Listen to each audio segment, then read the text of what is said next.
Hi everyone, I'm Emily Wishall of Wishall Wellness. I'm a certified Rolfer and embodiment coach, and sharing with you one of my favorite long-term heart openers. So you're ideally going to have 2 yoga blocks for this. If you don't have 2 yoga blocks, you can get creative with other objects that might be lying around your house that are somewhat similar shape and size and sturdiness.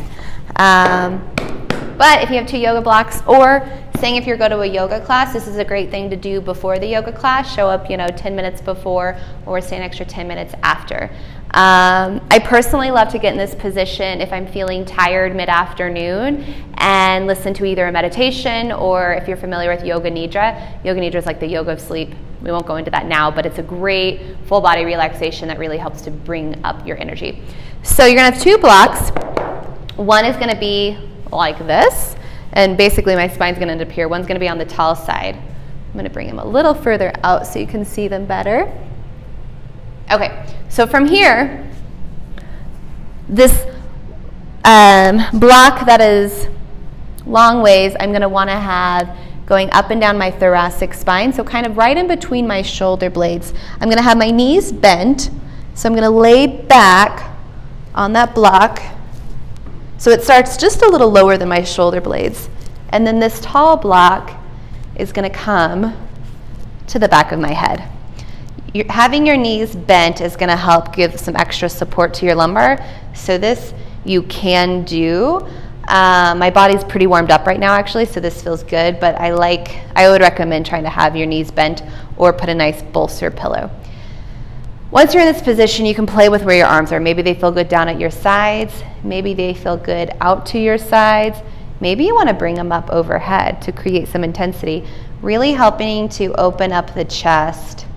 And usually when I'm in this pose, I shift a little bit, so I might shift the position of my arms. So as you're laying here, really thinking about bringing the breath into the back of your rib cage. So letting the rib cage, as you inhale, open up through the front, the sides, and the back. So really using the breath as a tool to help get more release and sensation, kind of meeting the block that's behind you with your breath. So sometimes after I've been in this position a little bit, I will actually lower the block under my head and place it on the flat side. So I would only recommend, if you have any sort of neck issues, neck discomfort, I wouldn't recommend doing this. But if you have a good amount of mobility in your cervical upper spine, you could try this out as well for even a more intense opening. Kind of helps open up the throat, opens up my chest. Letting your breath be relaxed, softening your jaw. This is a great time to just check in with your body overall and noticing what might be holding on with extra tension, what could maybe release a little bit more. Again, bringing breath into the back of the rib cage, seeing if your breath can come into your low back. So I recommend being in that position for at least 3 minutes. If you can be a little bit longer, awesome. But definitely start with the top block that's under your head and neck on the tall side.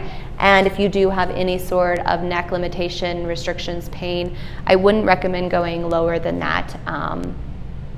So I hope you do try this out because it feels so good, and we're all so forward in so many of our movements. So it really allows the body a chance to just relax into a different position, which will allow for more possibility and choice in movement. So thanks for checking it, and take care.